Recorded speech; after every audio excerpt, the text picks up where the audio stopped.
COVID related and other issues. And so we've had to push it back to August and wait for some information and then give staff time to work with that and make a proposal. So with that, thank everybody for being here, and Ann, it's all yours. All right, thank you, Mayor. Good evening, everyone. Welcome. This has been a really interesting project that we've been working on for quite some time.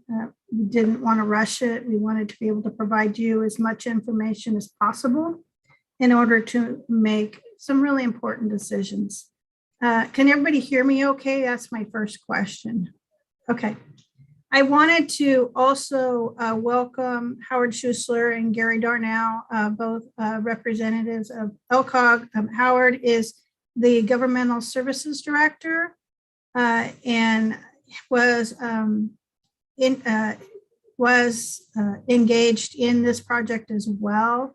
We did have Ruth from Maddox working on this project, but Howard was also not necessarily involved in the analysis, but was well aware of the project and works through these projects with other cities. So I'm going to ask him to start us off tonight to just give us a little bit of information about why we would do a salary analysis and what we could expect or should expect from the outcome.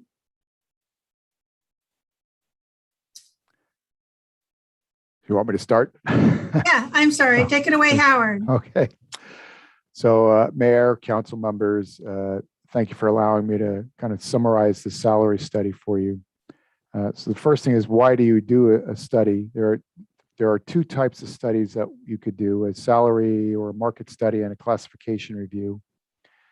The city of Coburg had a salary study done by Local Government Personnel Services, which is now a program of LCOG. And this looked at your job descriptions and compared City of Coburg employee compensation against compensation for employees in other cities for like work. Typically, studies look at similar sized cities, but given your location and proximity to Eugene, Springfield, and Lane County, they were included. And that's not too uncommon. It's the same thing that you would see for a small city that's right in the Portland metro area.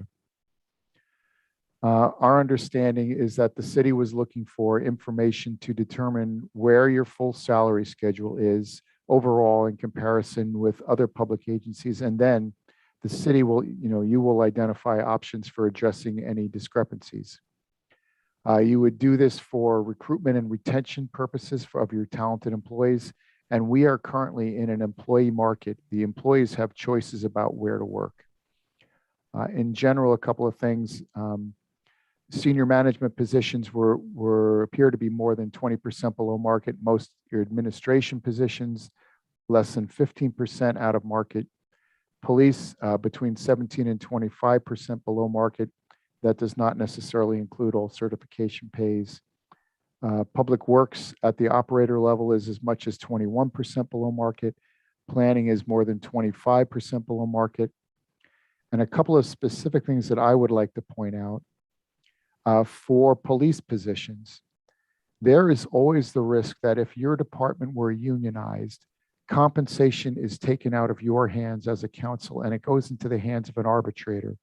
In interest arbitration in a union environment, the city would provide an offer, the union would have an offer, and the arbitrator has to pick one or the other. There's no mediation there whatsoever. Second thing, for public works positions, it's costly and time consuming for you to develop staff only to lose them over and over again to larger neighbors.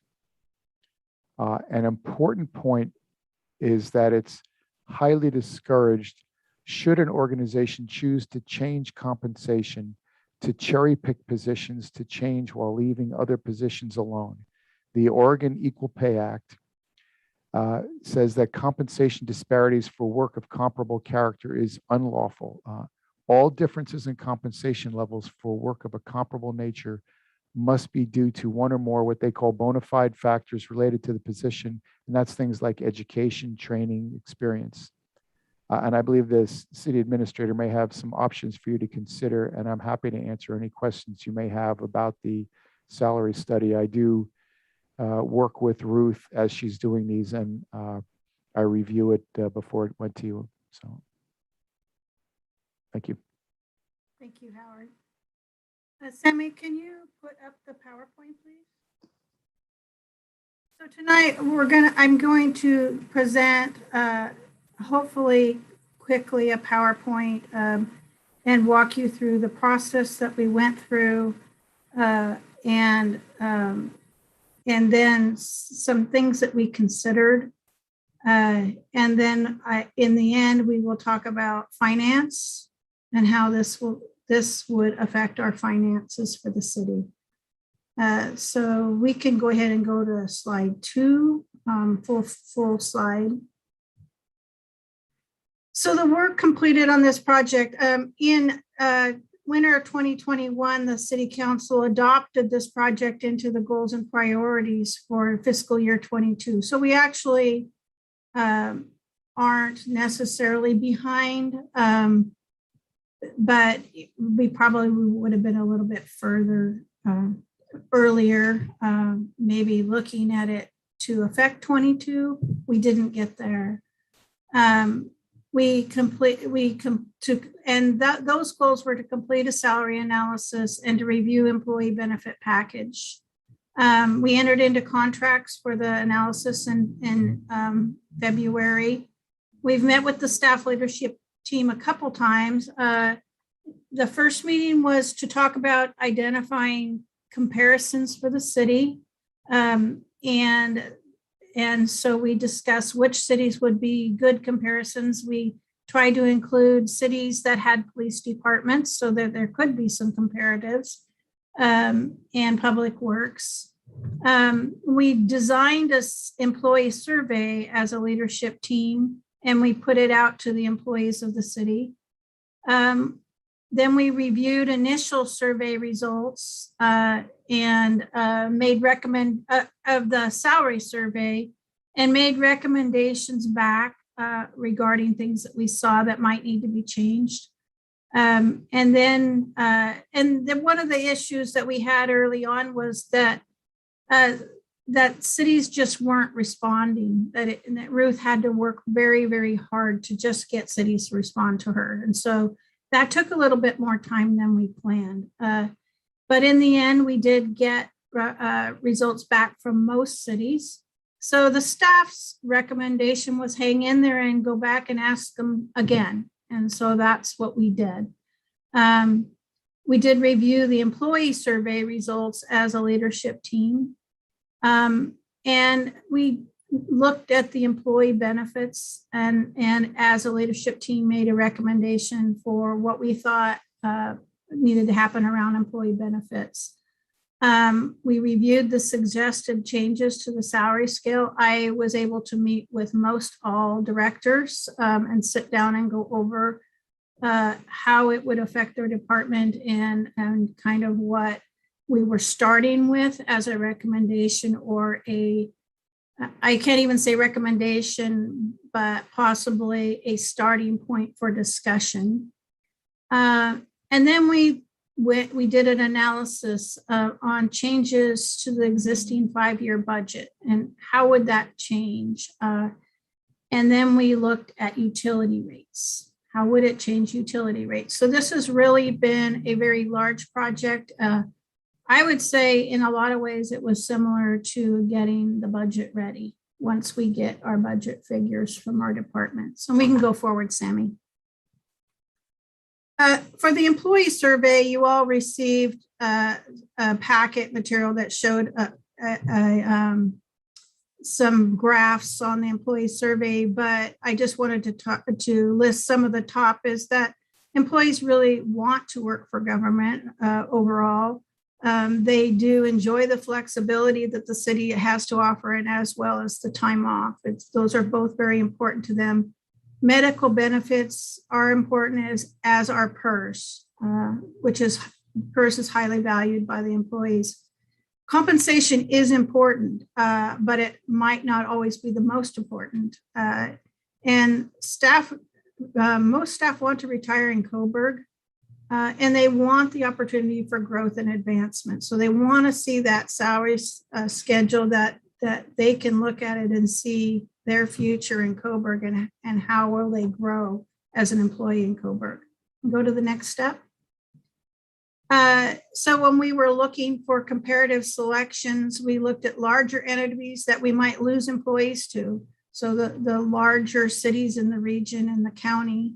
We looked at regional cities that are somewhat larger in size, but might have our same services. And we looked at regional cities that are similar size. And we especially looked at cities that had both police and public works. Go forward. So these are our comparators, and I broke them into the larger entities, the cities that were somewhat larger than Coburg, and then the cities that are similar to our size. And you can see how Coburg compares in population. And that doesn't mean it's comparative in services. And so I think that's an important point that we always have to keep in mind. Mayor? I just want to point out that it's pointed out many times that we chose larger populations, and LPGS doesn't really jibe with that. But if you look at the input that we got, most of the cities that match us, we didn't get very much input from them. So a lot of this information is based on larger cities that do have the services that we provide, but not necessarily the same job description. Thank you. And I can't see hands raised, so if somebody's raising their hand, I'm going to have to depend on someone else to call that to my attention. Okay, so we can go forward.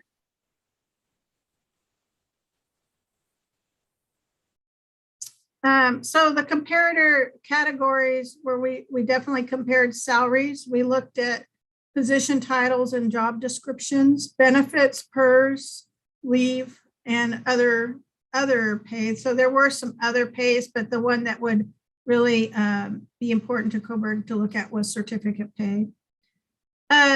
There's challenges to salary analysis. There is no apples to apples, and that's one of the reasons why we reach outside to someone who is a professional in this area, because that's their job, is to create apples to apples. So if our job is different than someone else's job, it's not quite the same. They're trying to figure out, how do we make these comparable? So that is why we do this.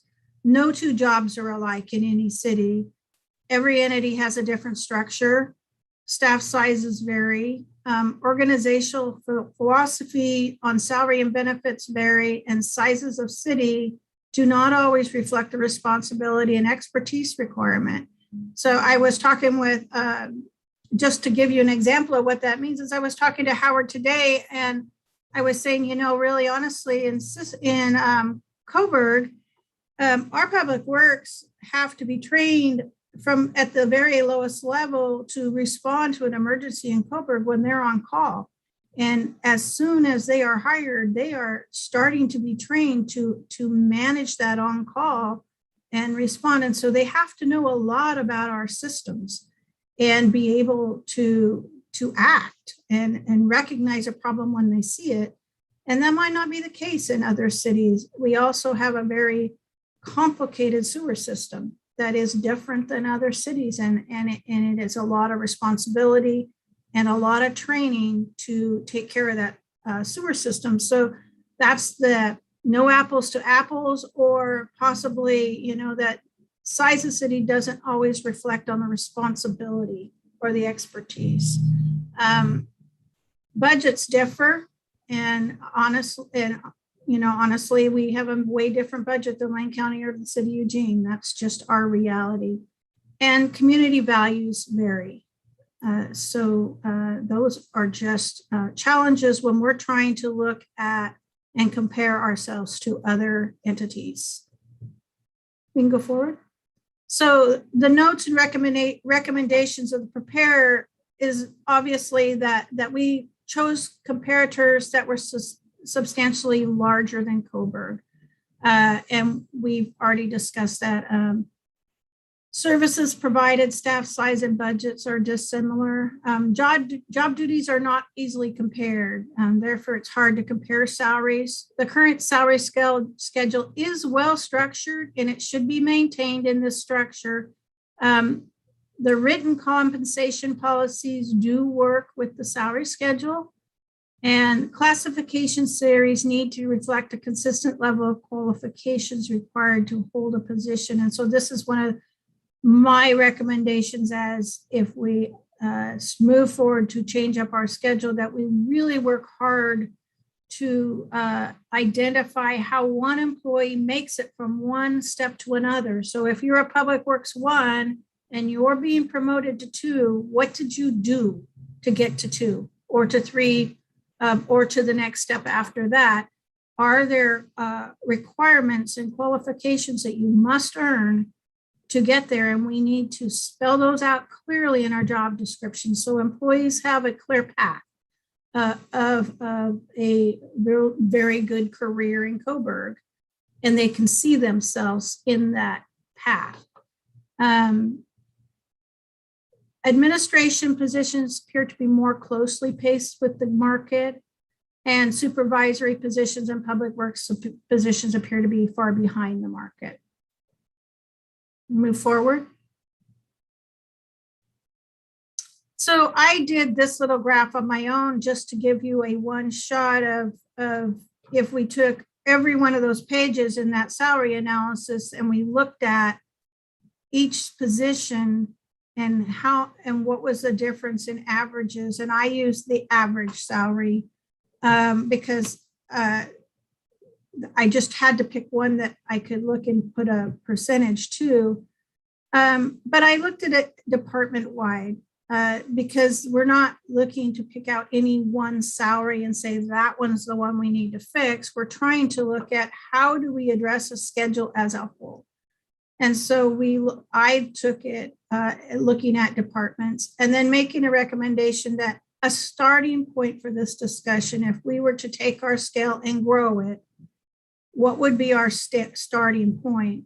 And so I did that. And as you can see that administration 14% to 15% below market. So I did a growth of 10% of our schedule. Police 22%, 19 to 22%. So I grew that by 15%. Court 21 to 23, same 15%. Planning, we are behind by quite a bit, but I think that we have to look at what Coburg can afford in planning. And planners, senior planners in large cities get paid more than I do across the board. I can tell you that. And so Coburg can't afford to have a senior planner and a city administrator, but we can afford to have good planning staff and pay them well. And then we have our great partner in LCOG with opportunities for them to step in when we have large land use projects, such as the annexation that's taking place right now, to step in and be contracted to handle that work for us. So I think that we have to consider that planning is our issue. We also don't have a building official. And so we can't afford a building official. We are very happy and lucky to contract with Cottage Grove to provide that for us. So that's in the planning budget, but it is not in our schedule for staffing. And we'll let you finish up with this page, and then I see Councillor Fox has his hand up. Okay, no problem. So I did make a recommendation of 15% on that. Public Works, it's cut off, but that's also 15% overall. So I can answer can we go forward and not backwards? But Counselor Fox. Yeah, the average, is that of all the communities, the average, or just the larger local ones? How was the average determined? so the average is on the bottom of every, so if you go to the analysis and look at each staffing position, at the bottom of the page, there's a collective average of the percentage that Coburg is, in this case, under by a collective of the rest of the cities. Okay, So I did it by each staff position, but then collectively into a department. okay. You can go forward, Sammy.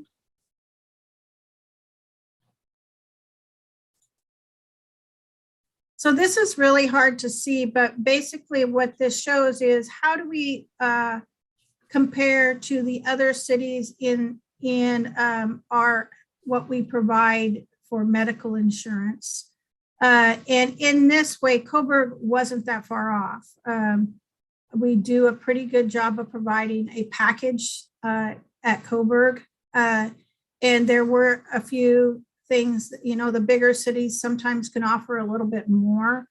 But for the most part, Coburg does pretty well in matching the package that is offered to our staff. And we can go to the next page as well. And this is our paid time off. So Coburg, there are some cities that do offer more pay at the beginning of employment or more time off at the beginning of employment, such as vacation. But as the years progress, perhaps in some areas where, you know, Coburg doesn't have quite as many as the bigger entities, but is pretty comparable to the smaller cities. And Counselor Alexander has a question. Yes, sir. There we go. What really sticks out on that is the vacation leave days per year on the 5 years. Why is that so far off? Coburg has a vacation policy that's been in place that you start pretty low, and then this has been an area that does, when people come on, they go, do I really have to start here with my vacation? Because many times these are people that have been a professional career for a long time. And I know from my standpoint, when I started here, it was shocking to know that I had been an executive director of a public entity and then was starting at 6 hours a month in vacation. So that is definitely the starting out vacation is low in Coburg. And then you gradually grow. So in the first 5 years, I think for the first year, it's low, and then you graduate to 8 hours a month. And then in the first 5 years, that's what you earn. So that's why. Okay. Counselor And Fox. then Counselor Fox next. Sorry. Yeah, that's something we need to look at because I think that's old school mentality. Time off is very important for mental health and everything. And, you know, I noted that the salary isn't everything on the survey.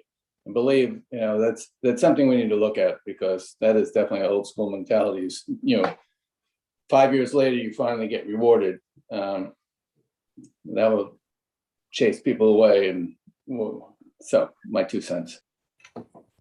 Anybody else have a question? Sammy, I see Howard has his hand up. Oh, good, thanks. Howard, you're muted. I know, I just couldn't figure out how to unmute. So one thing to notice is that for Springfield and Lane County, there's a significant difference between those two and everyone else for time off. And that is because they offer a single bank of time, which is combined sick leave and vacation time. Thank you. So there's no way to separate it out. So as a result, you look at, for instance, at the 15-year point, Lane County has 35, Springfield has 29, and everybody else is significantly lower. And that's because it includes sick leave and what would be considered vacation. I think they call it time management. Oh, well, I favor that too.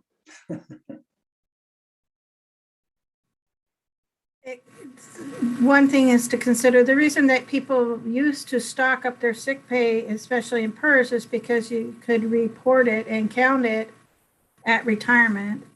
And that is now not the case. And so the question is, there any value whatsoever in storing the sick leave? Or is there a value in giving employees a certain number of days a year that they can be off, and it's sick or vacation, however they use it?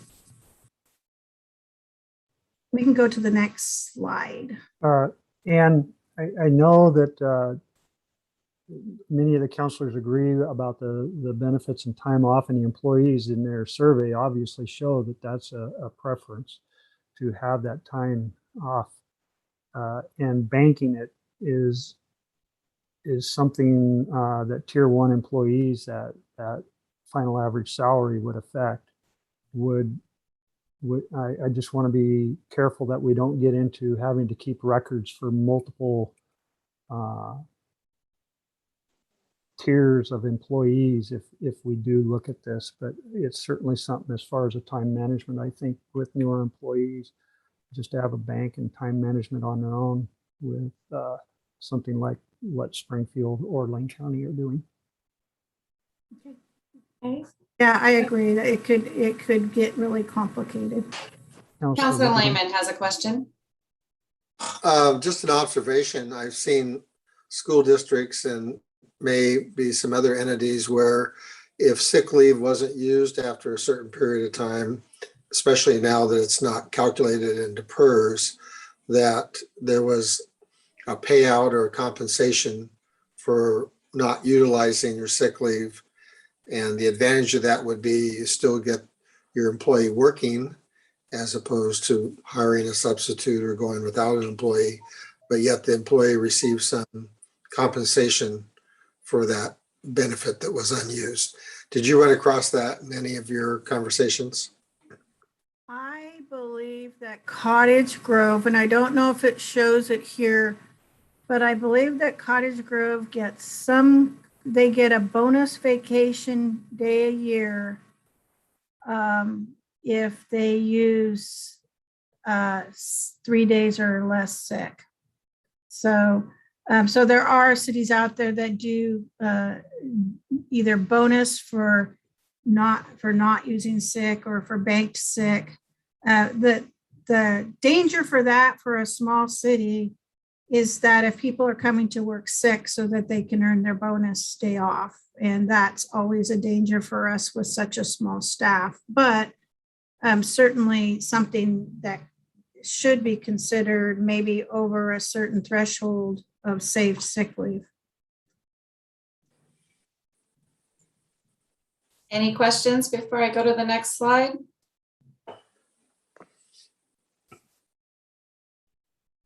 The supervisory team did meet and they reviewed the comparison benefits and time off leave and concluded that they didn't see a need to change the benefits. Leave is always very valued, and employees do want their time off. But the supervisory team really did feel that there wasn't a recommendation to do that.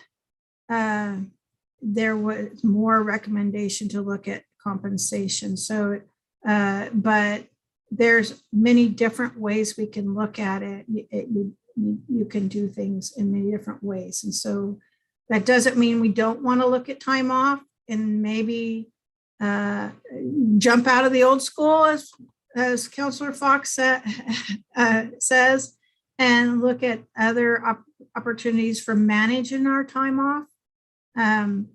but as a general rule, they didn't see that the benefit package needed any kind of a change.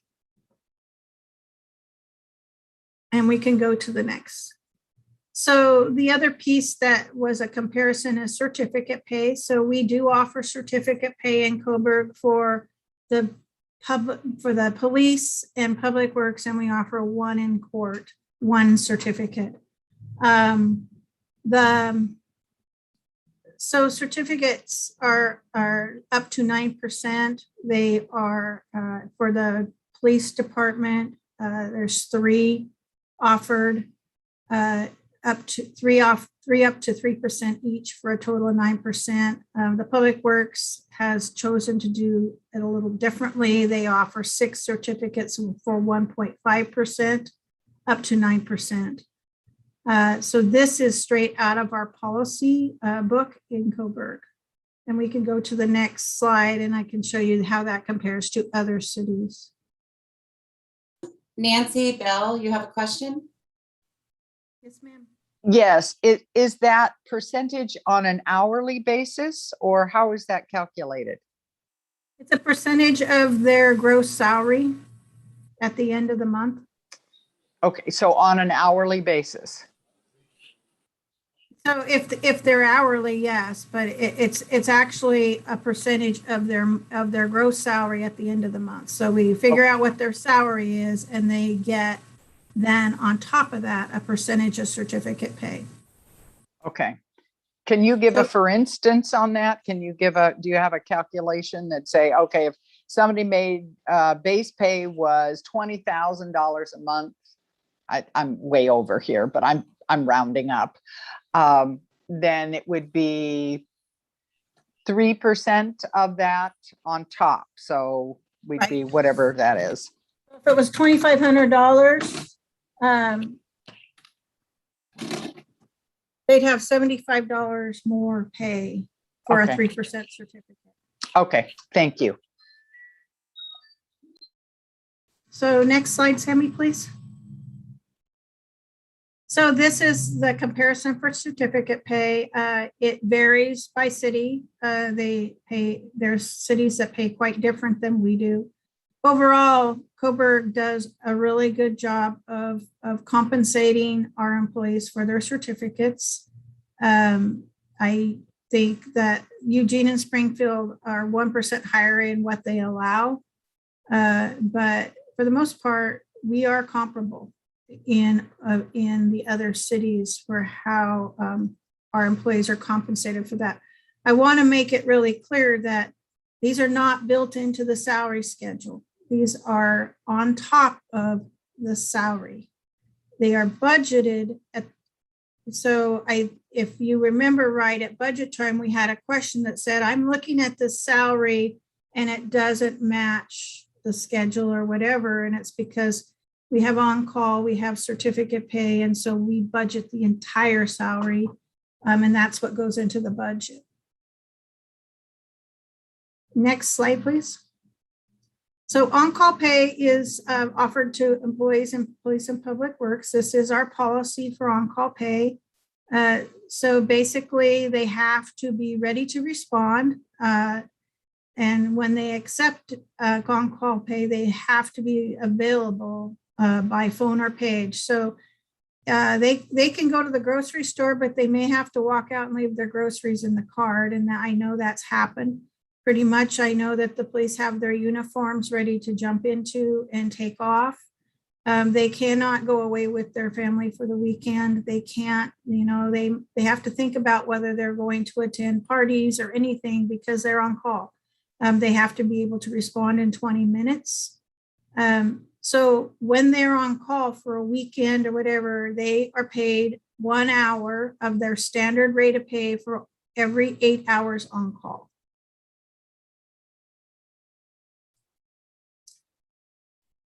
So recommended changes to the salary scale.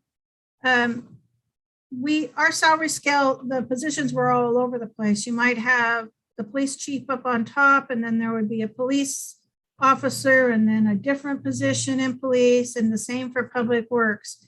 And we discussed really grouping the departments, putting them together. So you see all of the police in one area. And so that if you're in the police department, you can look at your department and see all of the positions in your department.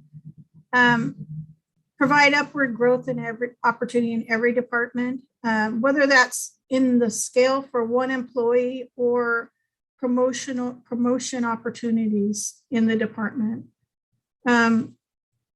We want to clearly define the requirements for promotion in our job descriptions. That hasn't always been clear, and we need to step up to the plate and do that. Change in position titles. So there were a few positions that we looked at and said, is this really the best title for this position? And is there a better title that's going to meet the needs of the city? Or is employee really doing this job, or are they doing a different job? So that's one of the things that we really looked at the description, the job titles, and decided whether or not we needed to make changes there. If we were to move the employees to a new scale, that we would move them to the new scale at the closest upward level that they're at right now. And then again, as Howard said, this process should not seek to change compensation for any one employee. Individual changes need to be handled administratively. They need to be planned for, and they need to be budgeted. So while there are times when we need to make changes mid-year, overall, we should be sitting down at budget time and identifying who's being promoted, and who's going to earn a new certificate. We need to be looking out and budgeting those things. And then the last part is we really want to see some updated job descriptions that support the new salary schedule for every position. So we update them as we hire, but we need a real concerted effort to update all of our job descriptions. So for the salary scale, I adjusted it, was adjusted 15% from step 1 to step 14. So overall in the departments where we were doing 15%. So I needed to start somewhere. So I looked at a percentage based on my analysis of how far below we were. I had to start somewhere and create a salary scale that we could then look at and say, okay, well, if we did that, then what would be the fallout of over a 5-year period? How would that change our budget? What kind of changes would it make to what we could do with the city? And these are projections, so we just need to keep that in mind, that we don't have crystal balls. We're projecting out the very best we can. And there's a lot of things that can influence projections that we don't know the answers to yet. Property tax collections, we don't know what's going to happen on the east side of the freeway. We can guess, but we don't know. So until it gets built and valued by the county, we have no idea what kind of tax collections we're going to come in. If it develops, it could be substantial. If it develops in the next 5 years, it could be substantial, but it could sit empty for 5 years. We don't know. So development in the city is a big deal. Cost of construction is through the roof right now. We hope it'll level off, but all we can do is project what we think we'll have to pay for things. And change in staffing continually happens. So we're going to continually change staff. They'll be at different levels on the scale. So those are all fluctuating things that we don't always have control over. Does anybody have any questions? Doesn't look like it. And Oh, Yes. your projections, are you going to go over what you based your projections on? What the basis was? Basis for, Well, like mentioning the east side, what was Yeah. used as, you're going to do that later? well, right now what we did is we took the budget as is and we did a projection of if we change the salary scale by 15% in every department but administration, which would be 10%. How would that change the budget over a 5-year period? But it also affects many other things. It affects the allocations that come to the general fund from the other departments. We also took the opportunity to say, okay, we know we budgeted last year, but has anything changed? Do we need to put anything else into the CIP that wasn't perhaps in there? And so we look at how is this going to affect the city as a whole? And we basically rebudget. And so we try to get to the bottom line. And so Sammy, you can't see the bottom line for the general fund out here, but you can see that in the first year, what's affected is our operating contingency. So we need to change our contingency by $75,000. If we were going to make a decision to make this change right now, effective next month or whatever, that there would be a $75,000 change in the budget. But these changes compound. And that's the important piece that I really wanted you to see, that when you're making these decisions, we have to look out and we have to see how this is going to change our budget. And while we maintain our $250,000 reserve here, our general fund after the reserve in 24-25 is actually jumping into the red. If we were to go forward and do the 200 or the 15%. Now, the majority of staffing salaries come out of the general fund. And so police, planning, administration come out of the general fund. And so this is a big consideration that we have to be very aware of. And, you know, the council can decide that we have this reserve up here and we're going to, you know, pull into that reserve over the next few years and make this change. But I really want you to have the information that you need to make that decision. So it does make a substantial difference in the ending fund balance as you get out into years 4 and 5. Mayor? So again, these numbers that are coming up, what was the basis of the projection for revenue? Our property taxes coming in? Did you do undeveloped lands, no building on them?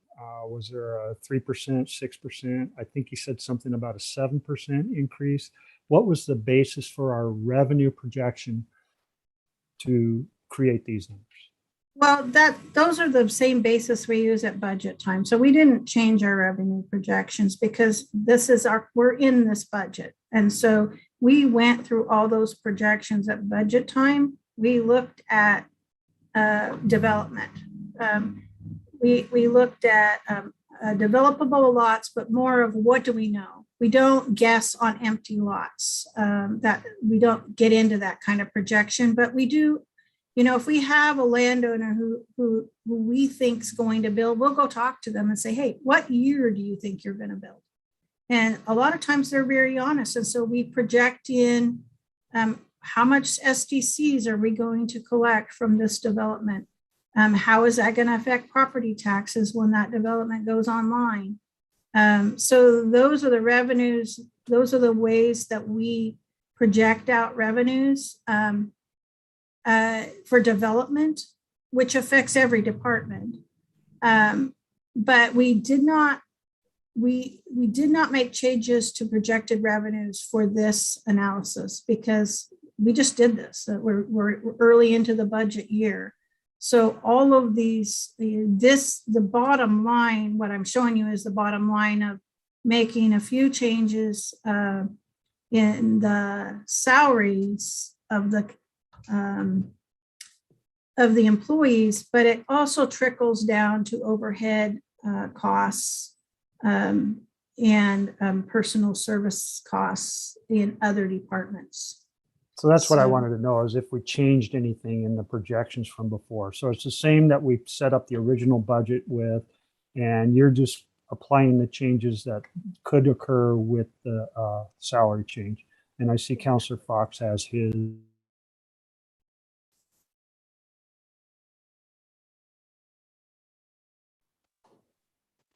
Uh, Not much. It's just that if we ate into the contingency and we project it out further, eventually there'd be no contingency. And so obviously, you answered part of my question. There was no anticipated changes for the future. And, some of that would play into it. But The only thing I can say about that, Counselor Fox, is we have not anticipated the east side, and a lot is going on the east side. And part of that is we don't know. We don't have answers. And when I was talking to other city administrators, they really strongly encourage that you don't count a UGB area as revenues unless there's buildings going up, because you don't know. It could sit there for years. right. So it's and we also have another opportunity coming up on the east side that hasn't even been discussed yet, that could also raise tax dollars.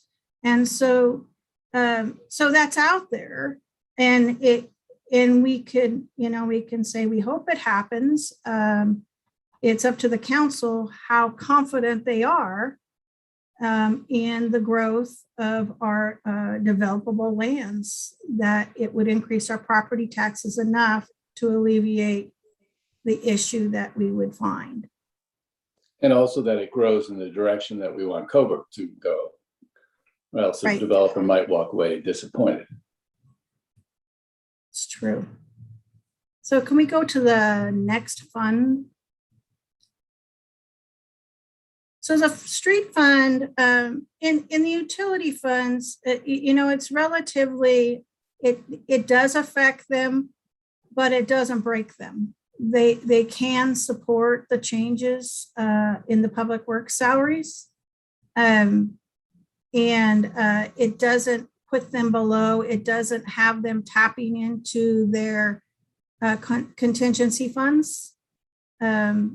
And that is true for street and water, especially, that those two funds can probably absorb this, and that is partially that the street fund has become quite a bit healthier in the last couple of years. And so we are seeing a change from a street fund who didn't have a dime to its name to a street fund that is starting to build some revenue up so that we can start getting some projects done, and that it can start paying for the cost of its operations.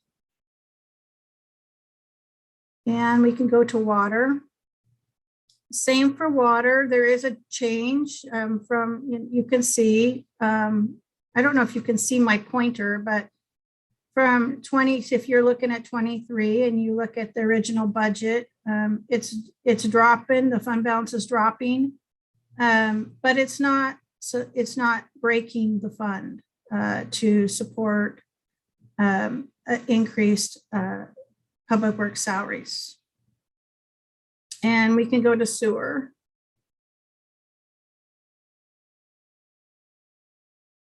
For sewer, that is the same. It's still substantial. Sewer costs us more than water. The public works salaries are broken down by percentage of worked. So the time worked in each fund.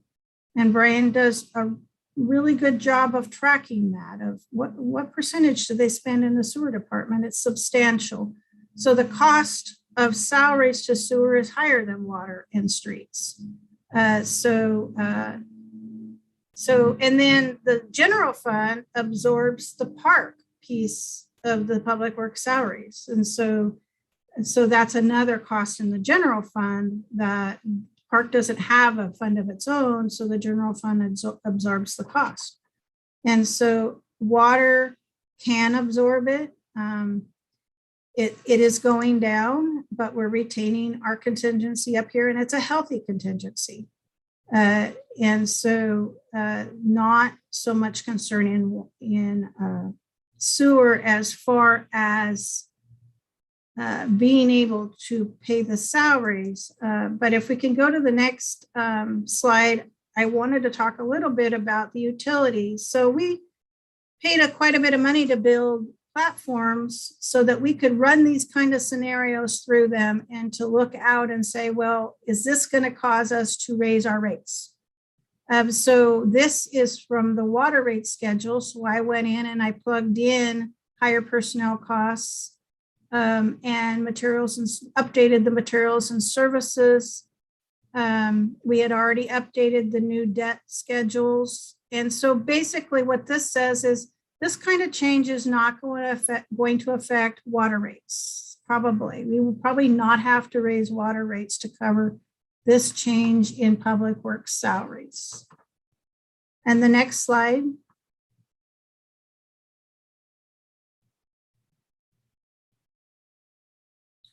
So sewer rates is a more complicated question. It's not as clean and clear as water. It's not just influenced by the increase in wages. We did have to update the sewer rates, the sewer platform, because we needed to add a substantial CIP project for Premier RB. So if you remember, we're going to have to do a big project for Premier RB and replacing their tank. We also had to look at the cost of CIP projects. And then we have to look at the sunset of the URA contribution to the sewer department. So we can only pull $13 million out of the URA, and then it dissolves at that point. It is at the end of the amount that it can contribute to sewer debt. And so that sunset date looms out there. And so when you start adding in salaries and you start and CIP projects become more expensive and we have to add them in, then you start looking at that when the sunset of the URA contribution happens, there's going to be a rate jump. And so I talked with Doug Gabbard, who you met in about this, and he said, I just really highly recommend that you guys think about a 1% increase in sewer beginning in 24, and then 1% every year, so that you are anticipating the end of that URA contribution. And if you do this 1% rate raise in sewer fees, then when that sunsets, you will have built up enough fund balance to cover it, and you're not going to feel it. But if you don't, then it's going to be a large increase all at once, which is going to hurt all around. So that not necessarily directly all about salaries, but definitely a contributor to it. And so I think that is the last slide, if I'm not mistaken. Sammy, is that it? Okay, so then, Sammy, if you wouldn't mind putting up the salary schedule so I could just go over some of the pieces before we open for discussion. I saw Councilor Fox had his hand up. Oh, he gave up. Sorry, go ahead. I just wanted to put the salary scale up. You're going to have a hard time seeing the numbers, and the point is not to see the numbers. I wanted to point out some of the changes that we have looked at putting into the salary scale. So I think. Give me just a second.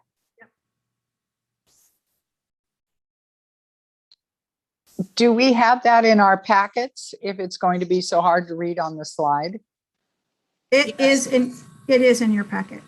It's the large piece of Thank you. paper that I printed. Yes. Yep, got it.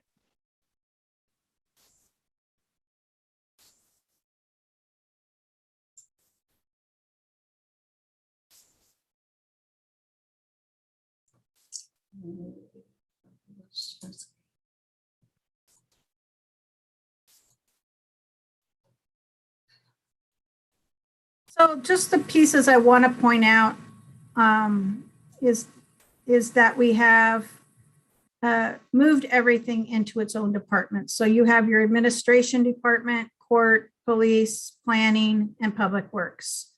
So all salaries having to do with that department are in the same place. That's different. That's new. When we were looking at to grow it by a percentage so we could start this conversation, we started at the number 1 and it grew by 15% to the 14. We also added in public works, we had a discussion about of how we move our operators up. And so we had this very good discussions with Brian on several occasions of what is the future of public works in Coburg and what is associated with certificates. So those positions have now been designed for an upward growth of earning certificates, getting to be a supervisor, and then the public works director. So in police, we had discussions about creating a sergeant position. That is a person that actually has some authority over the other or supervisory responsibilities over the other officers. So that was created in this year. We also looked at the police department, the evidence clerk position and said, is that a clerk or and we really decided that that's a technician position. So those are some examples of things that we looked at to make changes in the scale. We also put in the monthly salaries out at the end, just so people could see the medium. If you started at the 1 and then you look at the medium of the scale and the end of the scale, those are the earning potential on a monthly basis. And we've added in what are the certificates allowed for these positions and what is the on-call allowed. So those are things that haven't been here before, but we get a lot of questions about, well, how many certificates do you allow? Or how do we get paid on call? So we tried to work it into this so it's right there with the salaries. Do I have any questions about this? Councilor Lehman? Yes, so if we go with the 15% and 10% increases on the categories that you've proposed, and there's a change in the job description, does that job description get incorporated into that percentage increase, or is there an additional increase with the job description change? What we did is looked at it. If it was comparable, then we left it the same. But what we hope is, our hope was that everybody would end at the bottom half of this and have plenty of room for growth. So if there was a change in, say, the responsibilities that we would have to adapt that position, there wasn't a lot of those things to be done. So the way I interpret that is someone might get a 15% increase in their current job description under the proposal, but if they get a change in job description, they get bumped up to the next closest category, so they could end up with 18 to 20% increase. It could be. There are some people that if we were to adopt this scale wouldn't even be on it. So we have some employees that are pretty low paid. And so they would, in order to get them on the scale, they're going to get a raise just by moving on to the scale. So that's when you're moving the scale overall, those are the changes that are going to have to take place. And there are some categories that moving them to the next scale or getting them to be placed on the scale is going to create a raise for them. Some of them, like I said, some people are pretty low paid, so they're going to get a raise. Some of them, it will be a small amount. So it is possible someone could get if they were scheduled currently to be 15% increase or 10% increase, they could go to a 18 or 19 or 20% increase after the adjustment. They could. Mayor Smith has a question. So just to clarify, the scale is moving up by these departments 15% or 10%. All employees aren't getting a 10 to 15% raise. That is It's correct. wherever their job classification puts them in the scale, in the salary scale. And if we've changed their job description and title, then we put them into the closest position in that title. So not everybody is getting a 10% or a 15% raise. It's expanding the horizon in that scale so that there is a 10% or 15% increase in that salary scale as they move through it. Yeah, I want to really be clear on that. We're not giving 10 and 15% raises. That's not happening. And I think that has been a misconception from the start, is that this is going to create 10 and 15% raises.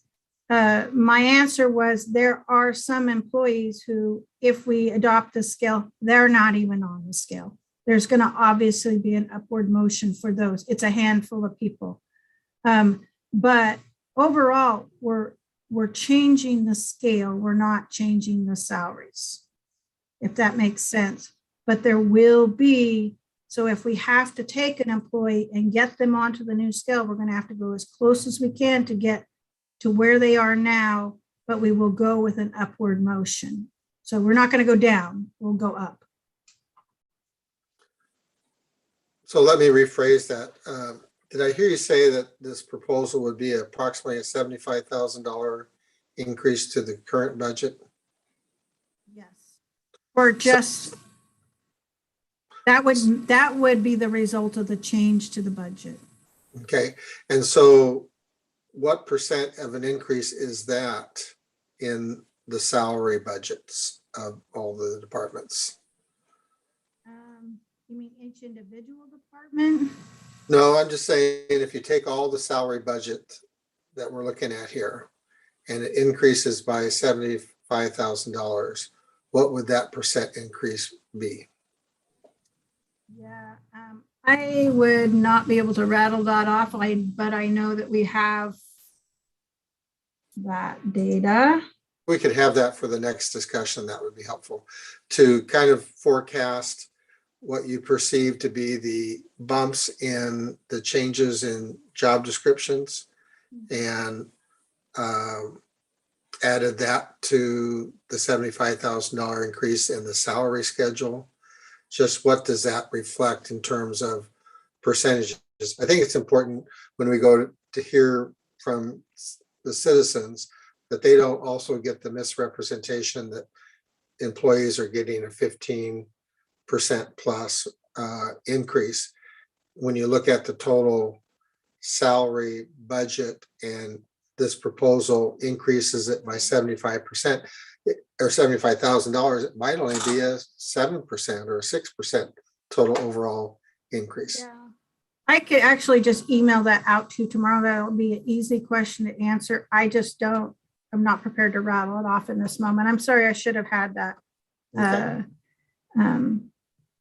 It will vary depending on where someone is on the scale now, and where they. Well, it's always been my position. I want our staff to be the highest, best, well-paid staff in the county and in the state for our size and our services that we get. So I'm inherently in support of this. I just want to know what the amount is just to be able to discuss it and explain it. We need justification with facts and numbers. And I see Councillor Fox.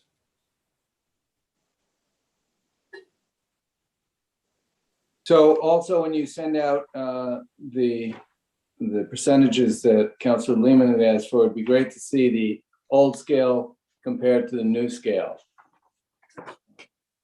So I could just comprehend the scale. The other thing, since we'll be speaking to the citizens, it would be nice to see what all these communities that responded, what the citizenry pays out for public services. So, you know, the taxes per 100,000, which I think we're in the lower end of that ballpark, and then all public works. So the cost of living here, and if we have to make any changes to that. So the tough and all that stuff, so we can see what that costs annually, and what is it like All in Eugene? those, for all those communities? Okay. Well, or a couple of them, you know, it would be nice to see Eugene, Springfield, Cottage Grove. When we see the salaries, you know, we have to pay for the salaries, and there are other costs too. So, you know, So are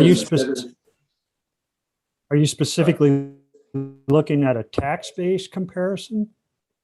I'm or looking a at utility fees comparison? okay, both. I'm looking at a person moves into town, you know, they're getting all these supports and services, but what does it cost the citizens? Does that make sense? So specifically a tax base comparison, but also services provided by the city, in other words, utilities that would compare to Coburg. Right. So you want to know how much state charges for water and sewer and what their tax base is. Well, I'm not interested in state, and we compared to the larger communities. So Springfield, Eugene, and I'd go to Crestwell and maybe Brownsville. So you'd see that four, since Brownsville is about the most comparable town by size. I mentioned Staten because it was on our list, but they didn't provide us any information. Councilor Lehman. Well, I would agree that's important to look at, but with a grain of salt, we're going to be looking at a higher expensive sewer system, water system, and just the economy of scale of being almost the smallest city of all those there. But I think it's useful information to look at. One of the things to remember in our comparisons was the difficulty of trying to find a city with less than 2,000 people that provides police service and has a step sewer system, which is different from most municipal systems. So we're quite different, and even given if we were the same in those things, the job descriptions when you look at them are amazingly different, and so good information to look at. But I agree with Councilor Lehman. We need to look at them with a grain of salt, but it give us some information to help us make our justification. So I want to just make sure I'm clear on what it is you're asking. So a tax-based clerk per thousand comparison, a utility fee comparison, and a services provided comparison for the larger cities, for the top 5 that I had on that list of comparatives, or do you want to go to the top in the middle?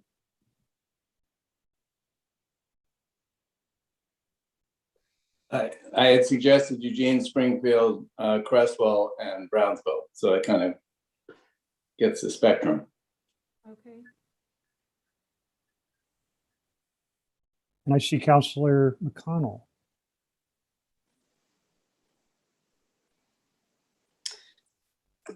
So my question is, what are we going to do with that information? That's putting more on our administrator's plate. And is it going to really be helpful for where we're heading? Seems like a lot more work.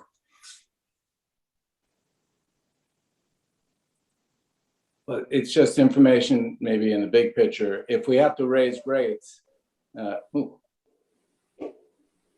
muted. I'm sorry, the justification may be helpful. If we don't have to raise rates other than the 1%, then I guess it's moot. Counselor Lehman? I don't know if this is the right time to bring this up or later in the conversation, but I'll just throw it out here now. You know, I support the proposal, and then the next question would be when we implement it. And the thought that came to me would be a 2-year phase-in with 50% of the increase being immediate. So if there was a 15% increase proposed, that we would do 7.5% or half of that for this fiscal year and implement the remainder of it with the new budget.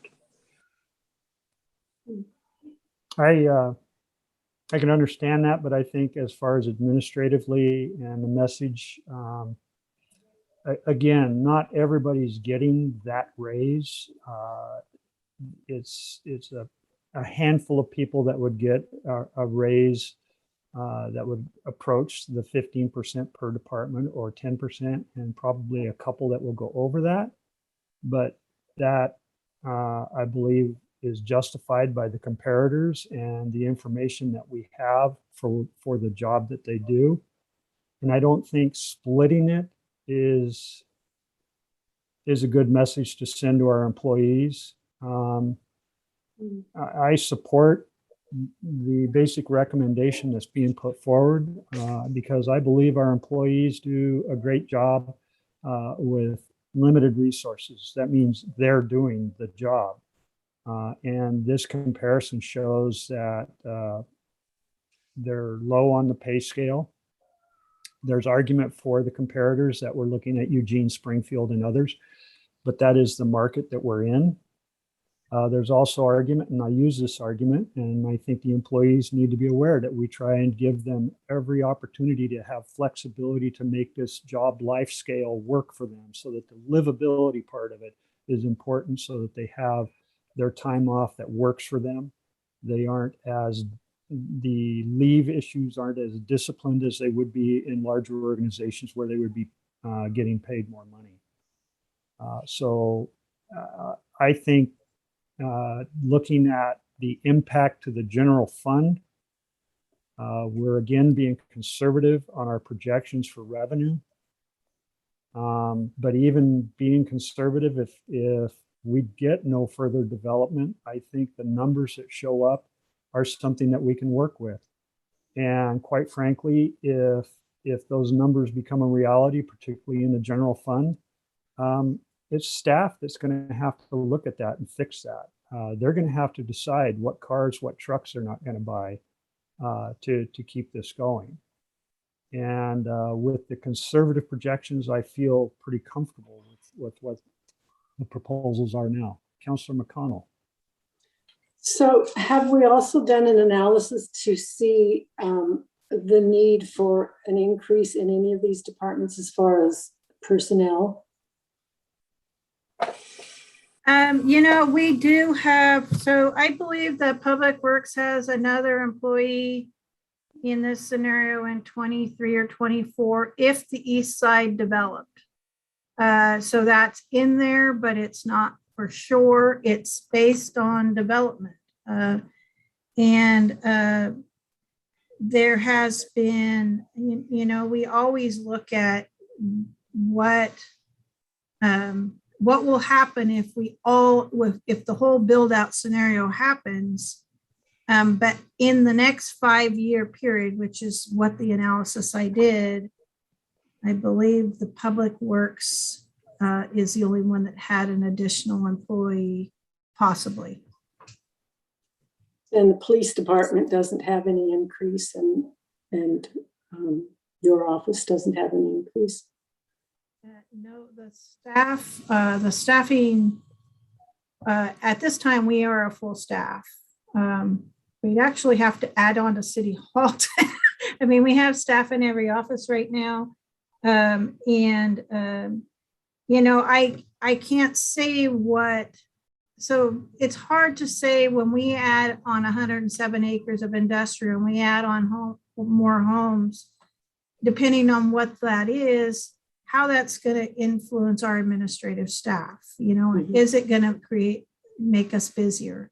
And So I think that we're anticipating that with bringing on another administrative assistant that we did this year. We've brought on economic development staff and planning staff. So I think that we are, for the next 5 years, I think we are set for staffing.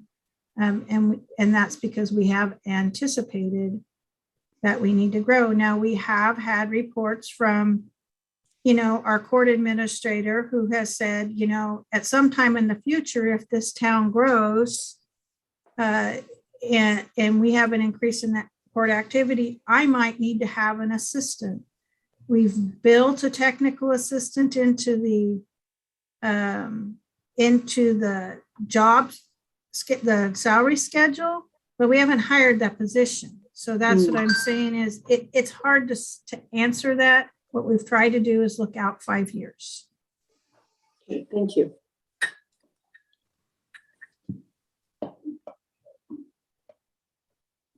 I see no other questions.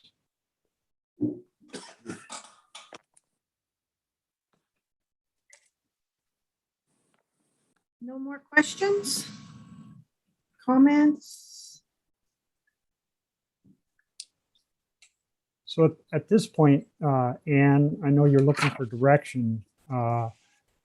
We heard some questions and some considerations for future information from Councillor Fox and Lehman. Is there anything else that councillors would like to see to help us going forward on this?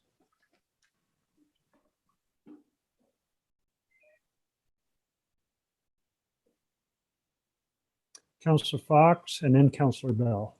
I just think it's great that you did such a comprehensive research, having all the entities involved, and they participated.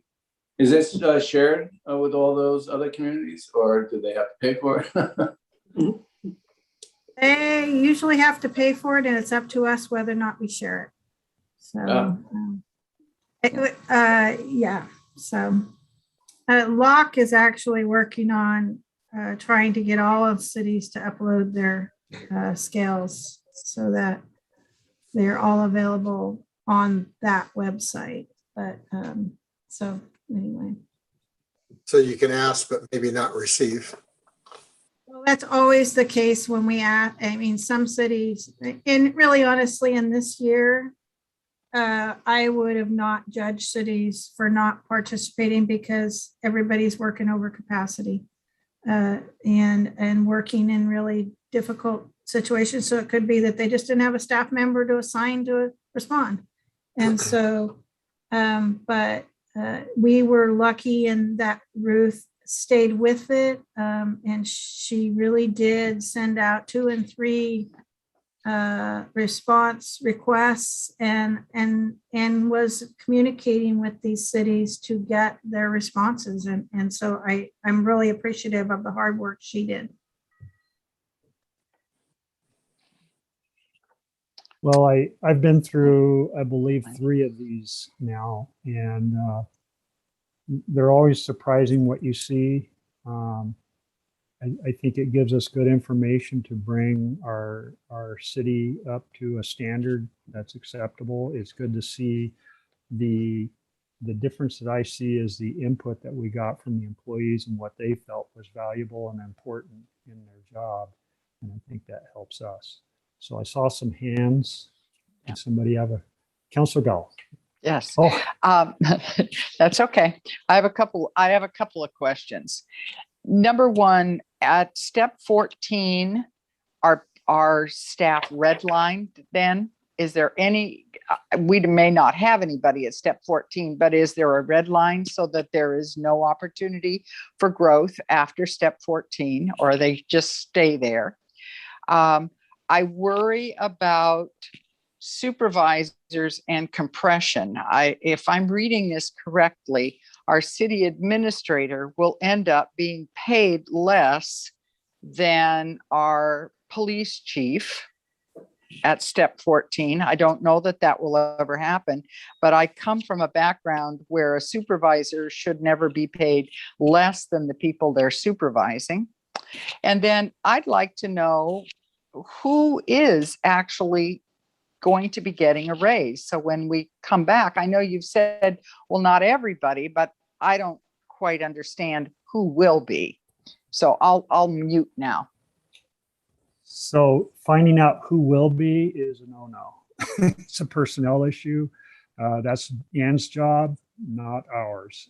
We're But- supposed to but make it. But in terms of classification, I'm not asking for individuals. I'm asking who within this classification will be getting those raises. Is that still? Okay, You can't tie it to individuals. We have to look at. I don't want to the- know individuals. I want to No. know in So how, classifications. I but- guess I'm not clear on your question, because if we were to tell you the police chief is getting a raise and the public works director, you know who those people are. Well, I suppose, but I'm not asking for that level of detail. You're saying not every classification, so not everybody in administration will be getting a 10% raise. If you could just give me, Something like Yes. 7 people are getting 4% Right, raises, yes, 8 people are yes. getting 20% raises. yeah, that works. I'm not asking for names, or you're right, in a small city, I would know who the police chief is. Yeah, absolutely. So yes, I understand that. I am concerned about compression, and I do want to know about the redlining. And Howard maybe need to talk about that. I don't know. That's an HR issue. Howard, have you got a comment? And then Councilor Lehman. I mean, if I understand it right now, everyone would probably be getting a raise because you're moving the entire salary schedule. Eventually, people would get to the top of the new salary schedule, and then they would stop progressing up. They would no longer get merit increases. Is that correct, Ann? Yeah, I mean, that's why we've tried to build upward motion in every department. And we've also maintained this very healthy certificate program so that people can be at the top of their scale. And maybe they only have one of the certificates that they could be earning at that scale. So they have the potential to earn 2 more. So if they want to earn more at the level they're at, maybe they're trying to gain their next certificate, and that will get them more pay. My hope was that this change would create the growth that the city needed for the next 5 years. And because we do this every 5 years, historically, that then in 5 years, we have to look at it again. But at least for now, this would allow for all of our staff to have room for growth over the next 5 years, either upward or towards the end of their scale, or by earning certificates. Councilor Lehman? Well, the concept of, I don't know what the phrase was that you used, Dan, you want to hire people to retire here. After 14 years, they might be only halfway through their career before they retire. So I've seen salary schedules in school districts where you get to the top of the salary schedule and then there's a half step, or there's a flat amount provided, not a full step. That might be a consideration to look at.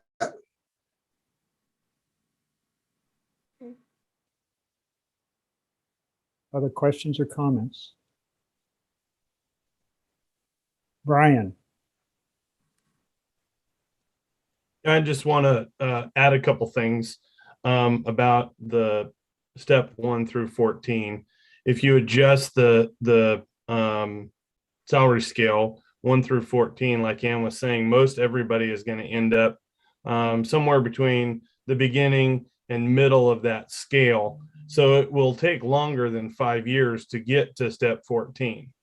In Public Works, if you look at the certification pay to get to that 6th certificate, or the 9%, you're going to have to be here in Coburg for at least 4 years, depending on your background. The pathways for certifications to get to that highest level of, let's say, wastewater treatment. The pathway is you have to have so many years in that service, so wastewater. And to shorten that pathway up, you have to have so many years post-high school education. So that narrows that window. But even at the narrowest window, it still will take you 3 to 4 years to get to that certification when you sit for the exam.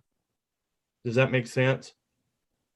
So the carrot is changing the job descriptions, operator 1 through 3, to say, operator 1, in order for you to be able to be in that classification, you have to have the lowest level of certification. Doesn't mean that you can't get more. It just means that your pathway says, X amount of years in service, you can start at operator 1 or wastewater treatment 1. And then as you progress throughout years of service, you can progress through the certifications.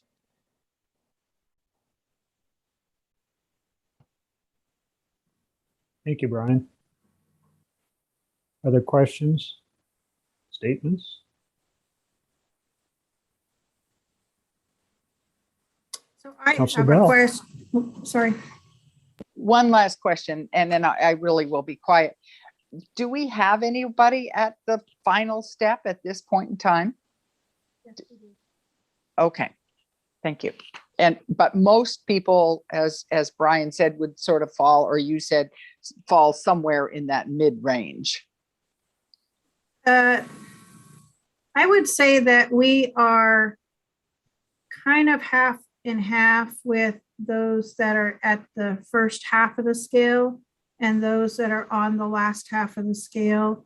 And most of our employees at this point, we have 3 employees that are at the top of their scale right now. Those 3 really have nowhere to go. So that's what we don't want to happen, is never have someplace for someone to not be able to be growing in Coburg. So the hope of this is that everybody is moved to the first half of the scale by this change. And so the scale allows for growth. So sounds like it might be a good idea for Councilor Bell's request of getting the salary increases in the groupings, how much would occur if we adopt this. But also, could we get a list of employees and what step level they're at? How many are in 5, 7, 10? And apparently that would change. Would you have an idea of where their step levels would be with the change? I'm sure you would. Yes, we know exactly. We've already Okay. we've done that work. So we could tell you where they are now and where they would convert to. Great. But that also is, we have to think about how we do that, because we have to be very careful. We can't. Not titles, just employees. How many are in step 12? How many are in step 10? Not any titles or anything. Just knowing where our employees are as far as that scale right now and where it would put them. Because that's one of the main concepts here is to give them room to advance. And I think that illustration would help us. Okay. So where now and where would they be converted to?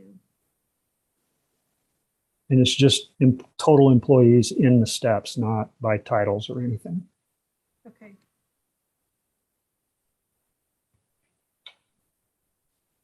Any other questions, comments? Again, this meeting is to advise staff as to where to go from here. So I would invite comments from counselors at this time. Anybody want to go first? Counselor Lehman. So to move this along, are we ready at the next regular meeting to approve it or have it up for a motion? I think we could be. You could make a statement in support, and we've asked for some information. So get that information. We can make that decision if we want to push the staff to get it into the next council meeting. I don't know if you can do that. Can you, Ann? We would have to have our staff report done this Friday. So I would do it for my staff. I would stay up late for my staff if it meant that we're going to address it. But yeah, if that's what the council wants, we'll make it happen. And we'll get you answers to your questions in that staff report. Or do you want them prior to the council meeting? I'm just hearing what I feel is a pretty strong support or consensus towards adopting your proposal. So I think the questions that we've asked and the reports to look at is just going to be further evidence of the support for it. So for me, I'm ready to vote at the next meeting, but it's only an additional month to wait the following one if it puts too much of a strain to put that together. I don't see that it needs a lot of protracted additional discussion. Thank you, Councilor Lehman. Councilor Fox?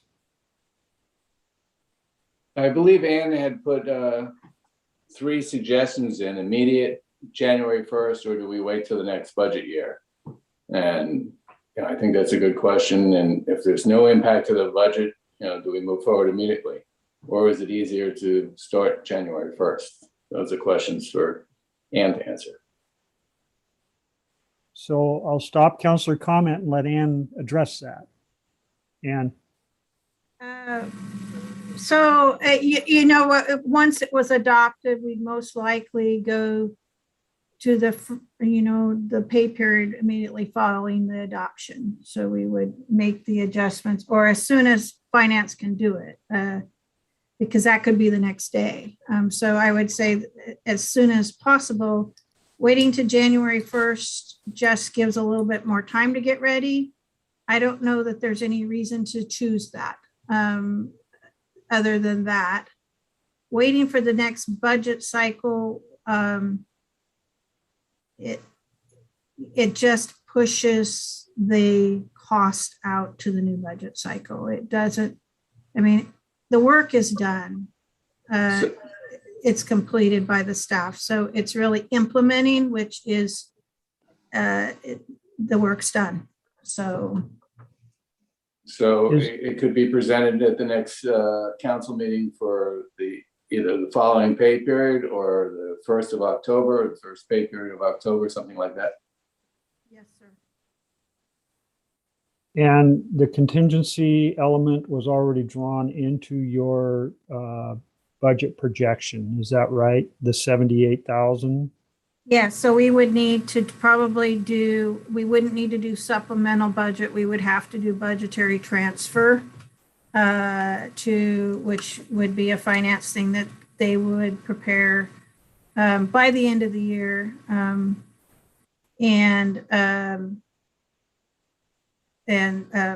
As soon as we could get that, but it doesn't have to be done in time to implement these changes. So the question is the projection that you gave with the 78,000 coming out of the contingency, that was from January 1st, is that right? No, I think Tim did that from October. Oh, good, cool. Tim, are you on? Can you clarify that with me? Because I'm pretty sure he said he did that as of October. Gotta unmute myself. Yeah, and it's actually probably just a little bit buffered too, back to July, but not heavily. It kind of depended on where people were in the budget, but yeah, it was definitely from October going forward for sure. That would be, I think, not a problem. Okay, good. Thank you, Tim. Yeah, but all right, Councilor Fox, did you have anything else? All right, next counselor. Do I have a volunteer? Councilor Alexander.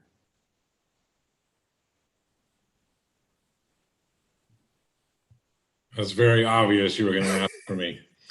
I actually read through all of this and I'm in agreement with all of it. I do like some of the questions that the other counselors have asked, but taking into consideration the comparison percentage differences and the importance of the work that our city employees are doing, I am in total agreement with the change. Thank you, Counselor. It would be nice to get some more info, like Counselor Fox was asking for, and Counselor Lehman, and even Counselor Bell, just to see that and to have that comparison in mind in case it were to ever come up. That's great info. As far as Ann getting it done and by Friday or whatever, obviously we don't want to put more work on her, but at the same time, this will benefit her employees very quicker, I guess. So that kind of hangs in the balance, and I'd leave that up to you, Ann. If I can get it done Friday for them, I will do it. Thank They've you, earned it. Counselor Alexander. I just feel like we owe it to the employees. I went through some hard times with a handful of these employees that never saw a raise and just kept working through. And these numbers show that we need to bump those numbers up and give them some opportunity to catch up with the rest of the world as far as their compensation package. So I'm really in support of this. Councillor McConnell, have you got a statement? I'm ready to move forward. Thank you. And Councillor Bell? I think once we get the, well, I'm ready to move forward. I am looking forward to the clarifications that Ann is going to get for us, but I think it's sort of a no-brainer that we need to move forward. Thank you, Councillor. And, you know, when we asked for this survey, we discussed the key element of retention. All of us councillors were there. Maybe Councillor McConnell wasn't, but we discussed this as retention being one of our top priorities because we have good employees that are doing a great job, you know, and this is all part of it. It took a while. I'm glad to see that we're ready to move forward and get this done. So I think obviously our employees are deserving of it, and hopefully this will lighten their load a little bit and help them to move forward. And then we can spend October working on something else. So any final comments before we close up here? Councillor Lehman. I hope our staff understands we support them. They do now. I'm sure they do. I try and say it as much as I can because I mean it. I mean it. Ann, do you have any final comments? No, I guess one of the things that I want to keep in the city council's mind is the city administrator position, because this is not, please understand, this is not me telling you need to give me a raise, because that's not what I'm asking for. What I'm telling you is you cannot replace me for what you pay me. And so, so when you're thinking out in years, when it's a negotiated position, and the only thing I'm telling you is you need to be prepared for that negotiation when the time comes. And so that's just something I want you to keep in the back of your mind, that is, you know, Councillor Bell pointed that out. And it's obvious in the salary analysis, and I'm not asking for it. I'd rather see the staff get it. But you do have to look forward and realize that it will come. There will be a day when it will come, and you need to be prepared for it. And just a reminder, I am starting the city administrator employee review, which is due in November, I believe. And so we will be looking at that in a couple of months. And, obviously Ann's doing a great job here. And I, again, look at those comparisons and be aware, we will not get a city administrator for what Ann is being paid. So we need to be very aware of that. Okay. One last chance. Councillor Lehman, I knew you'd jump in there. I just wanted to clarify that we are in the process, as I understood, with Tim Gaines of him being trained for eventual replacement of Ann. If Ann were to choose to go someplace else, there's cross training to that effect. Is that correct? That hasn't started yet, but I mean, that our hope is that we provide, we plan for that, but that kind of training, the last year with COVID and with all of the things that have taken place, Tim hasn't had time to do any of that kind of training.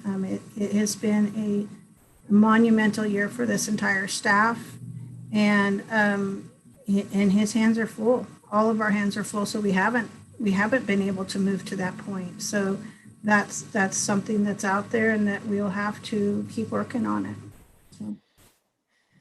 The succession plan is an element that we always think about. I know it's on the list for Ann and the department heads, but it's just been a crazy year. I don't know that anybody's really been able to think about it a lot. And hopefully we'll get to that point where we can start solidifying our succession plan. All right, one last chance. Thank you, everybody, for your input. It was a lot of information, and it was a good presentation. We'll look forward to the rest of the data, and looks like we're going to try and get it on the September agenda for council approval. Thank you, everybody. We'll adjourn at 7:43. Good night, everybody, and thanks for coming in.